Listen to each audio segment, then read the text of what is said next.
I've used a little slogan on my website for so many years, and that's magic is your birthright. Now, what's a birthright? A birthright is something that you're born to. In ancient monarchies, if you were born into a particular royal family, you had a birthright in that family. And you are born into a royal family.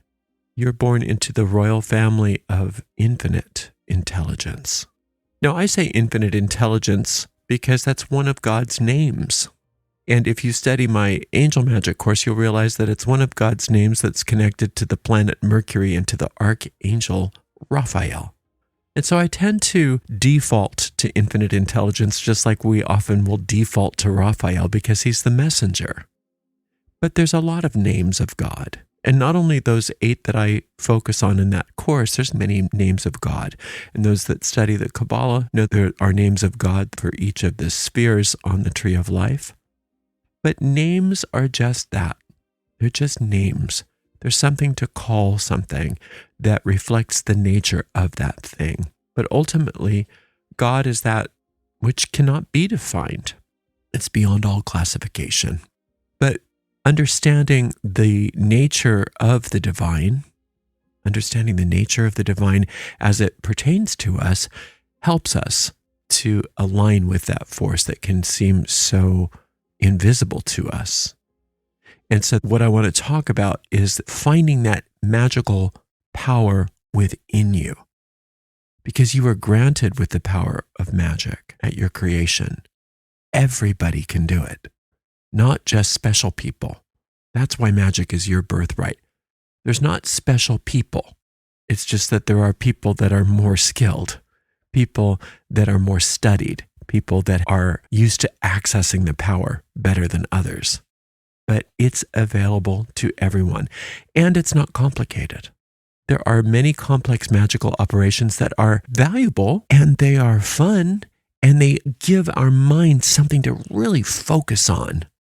But it's not complexity in and of itself that brings us power.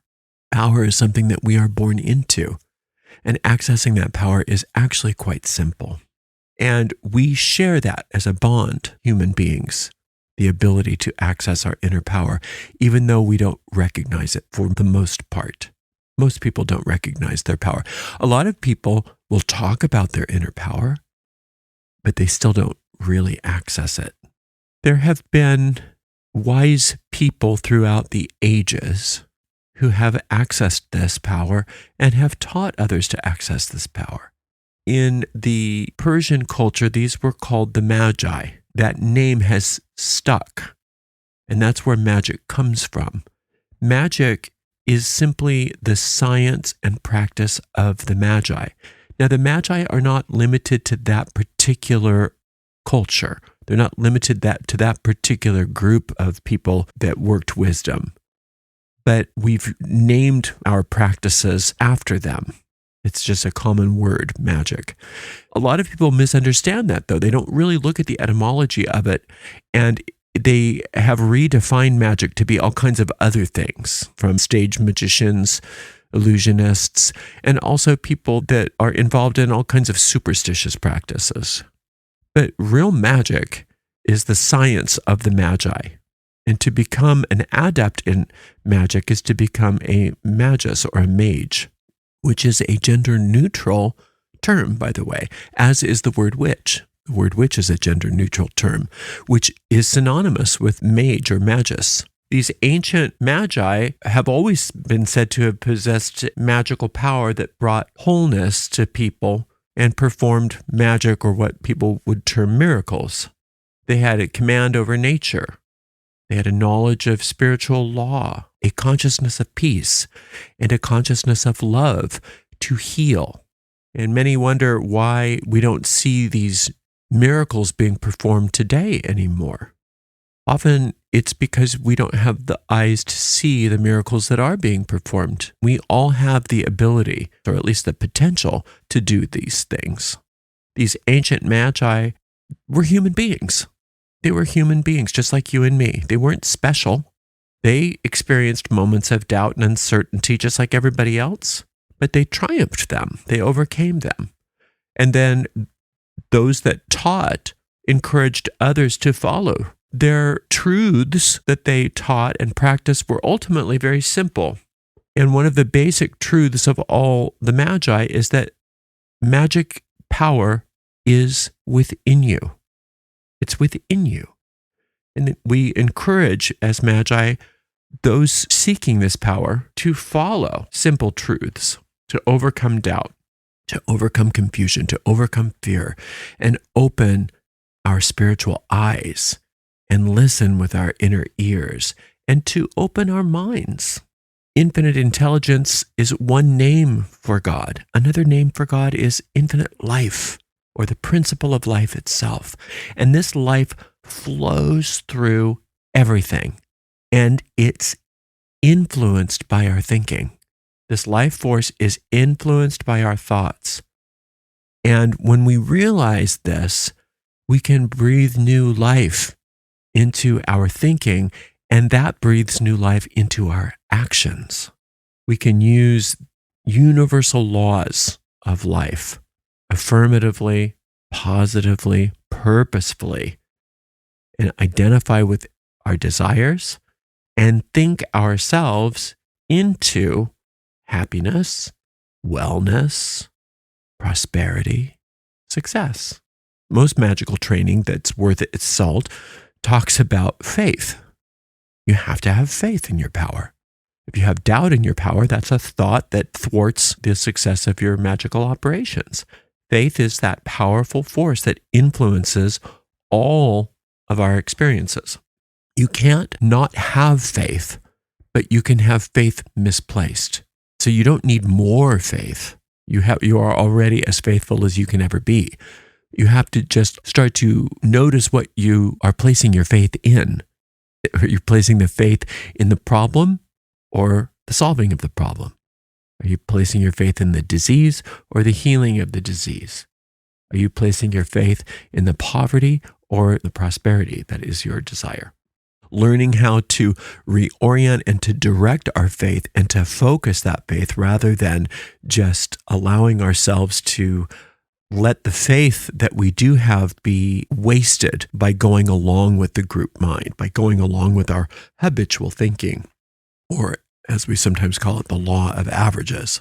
When we can focus our faith on what we desire rather than what we don't desire, then we start to consciously work with the laws of nature. We understand that we didn't make up these laws. They don't come from us, but we can attune to them and use them to our benefit. Nature produces the results, but we have to contribute to the results by aligning ourselves with these natural laws and using them appropriately. Having absolute confidence, absolute faith in these laws. Some of these laws of nature are the laws of mind. And those are the most important laws of nature for us because they are the originator.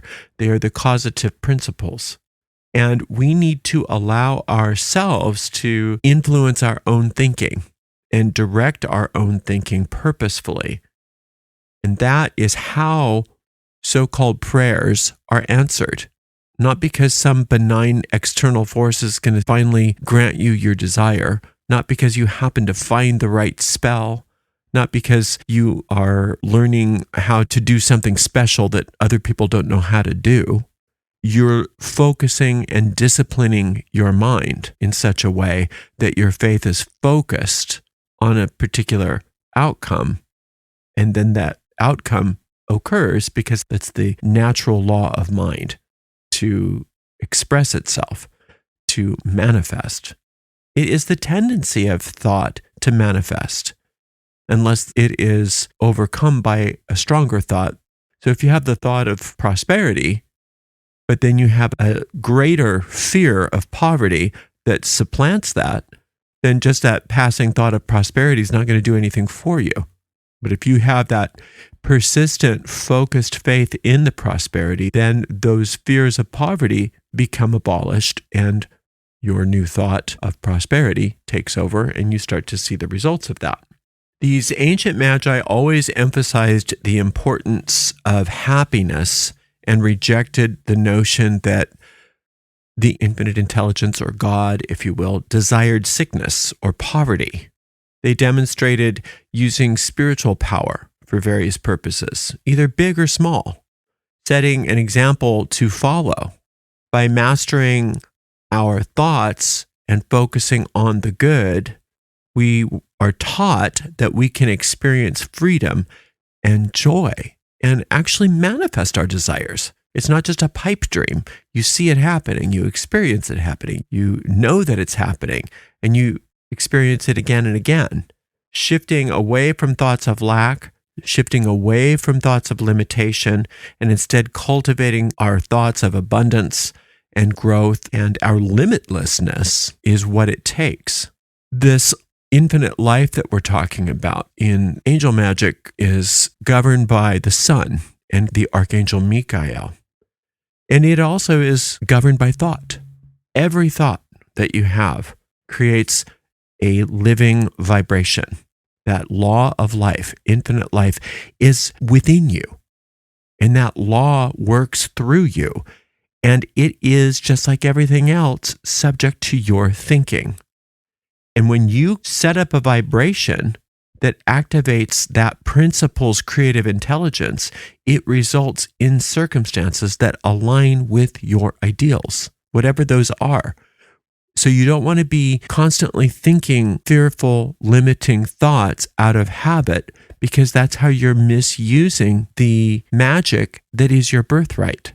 Thinking of this principle of life as always providing what you need instead of worrying about things tends to set up a situation for you wherein you have a partnership with this principle.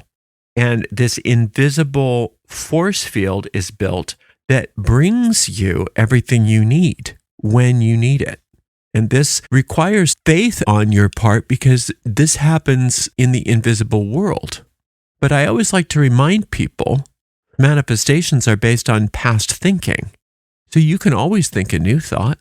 You can always think a new thought and change your reality. And it's that focused faith in thinking that sets up that life principle to work with you. And you're going to be thinking anyway. You can't help it. You can't help but think, just like you can't help but be faithful in something. So you may as well be thinking and having faith in what you want rather than what you don't want.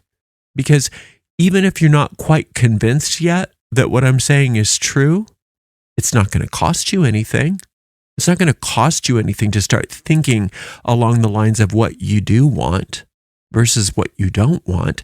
It won't cost you a penny to discipline your mind toward those ideas versus toward the ideas that are pulling you away from what you want. And what if I'm right? Then you've just set it up for yourself that these good things start to manifest for you because that is the law of life. And just say I was wrong and none of this works. Still didn't hurt you. It still made you feel better in the moment. So there's no downside to learning how to discipline your mind and focus on what you want and giving up your fear-based limited thinking. There's no downside whatsoever. Even if you end up proving me wrong and I'm absolutely off my rocker, you still feel better. Spiritual gifts are usually sought after by people. Somehow they think that they don't occur very often. And what that says is that God withholds certain things from people and has favorites. I like you, so you get special gifts. I don't like you, so you don't get them.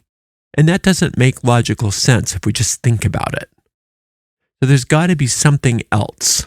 It can't be that the creator of all life is playing favorites and certain people get goodies and other people don't because that's the will of God. That doesn't make logical sense. So there must be something else at play. And the only other thing that can be at play is how we're using our minds and how we are working our magic. Because the truth is, everybody's casting spells whether they like it or not. Everybody is casting spells no matter what they think. You are an adept at it. You are a premium level sorcerer at all times. And I remember the first time I really realized this in my gut. I looked around at my life and I said, I must be powerful. Look at how I mess it all up so well. I've got to be powerful. And that gave me such excitement because then I realized if I can mess things up so well, then I might be able to use that same power in a different way to not mess things up so well in order to actually get some success. And that actually was a big turning point for me when I started to really harness that inner power and recognize it. Life is not vindictive. Life is not out to get you. God is not out to get you. That is such an important thing to remember and to realize and to understand.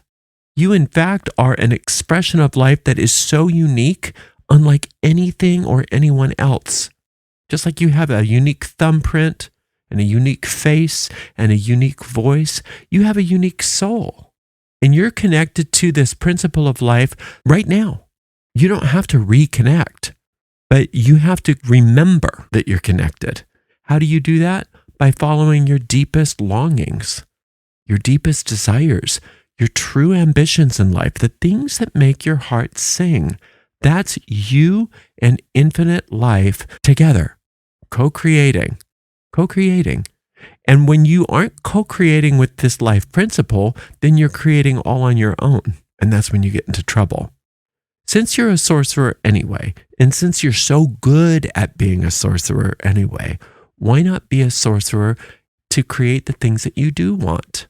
Because then what you're doing is you're co-creating with the life principle, and it's even more powerful than any problems that you can create for yourself, because infinite life doesn't will for you to have those problems. So you're actually having to work twice as hard to create those problems as it will take for you to create according to what your true desires are, because infinite intelligence wants you to have those things.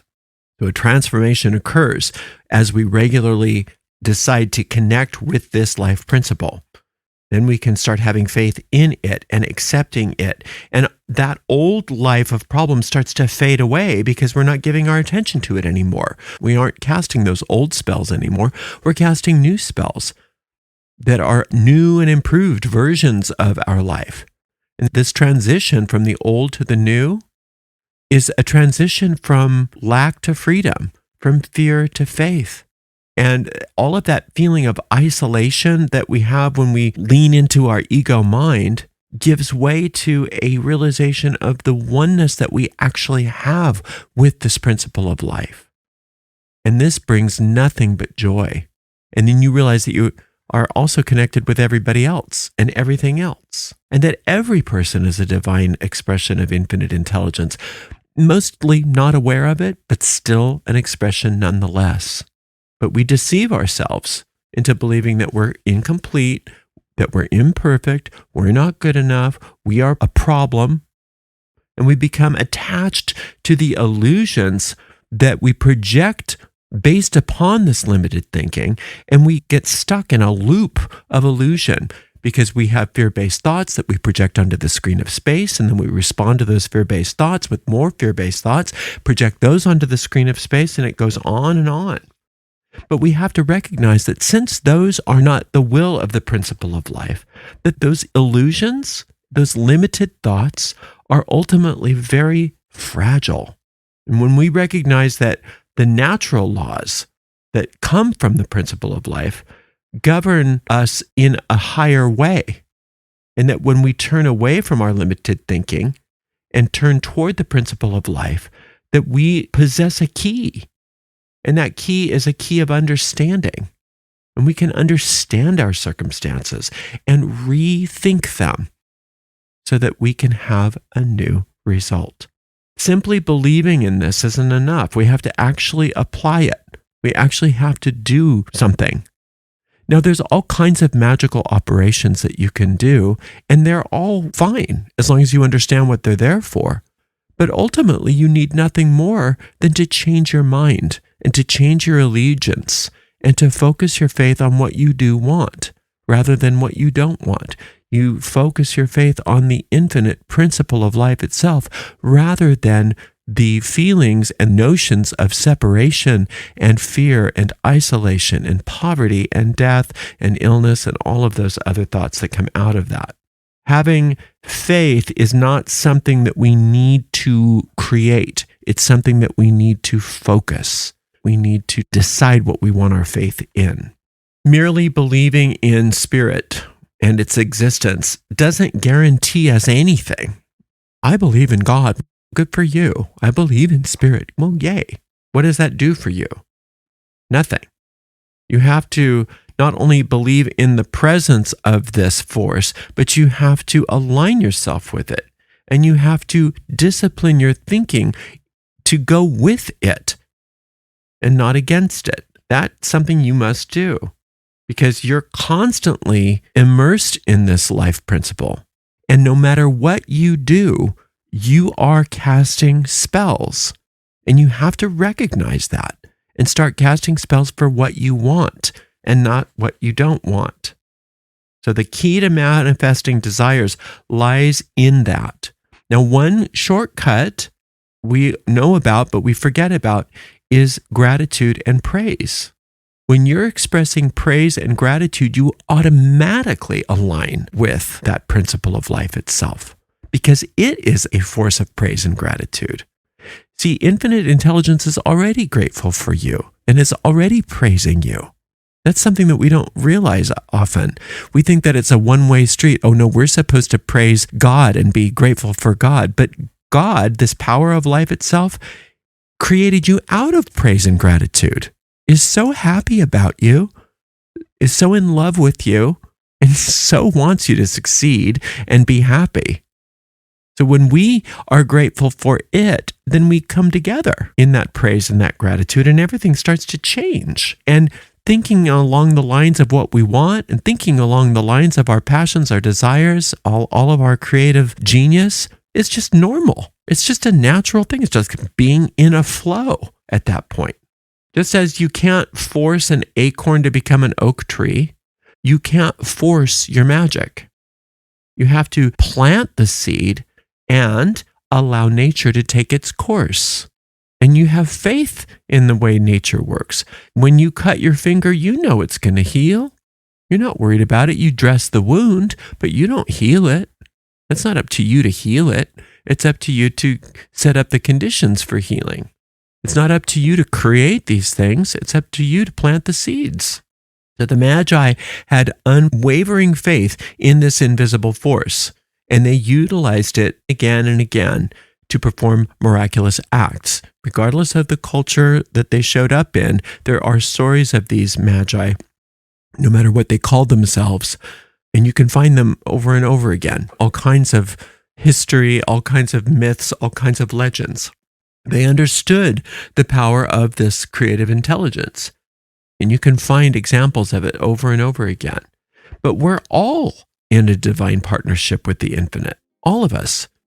So the giver of life itself is within you and has a very specific relationship with you, unlike with anybody else. And it's up to you to discover where that connection is, what that relationship is, and focus your faith so that you can start living the way you want to live, a magical life, a life of intuition, a life of manifestation, a life of abundance and health and joy and happiness. That is available to you. So you can just tell yourself, I embrace my divine birthright, consciously entering into a partnership with infinite life. And this brings me peace and joy. This infinite presence surrounds me, enveloping me with warmth and radiance. Fear no longer holds me back. I'm filled with peace, poise, and serenity. I have faith in the principle of life, which is with me here and now.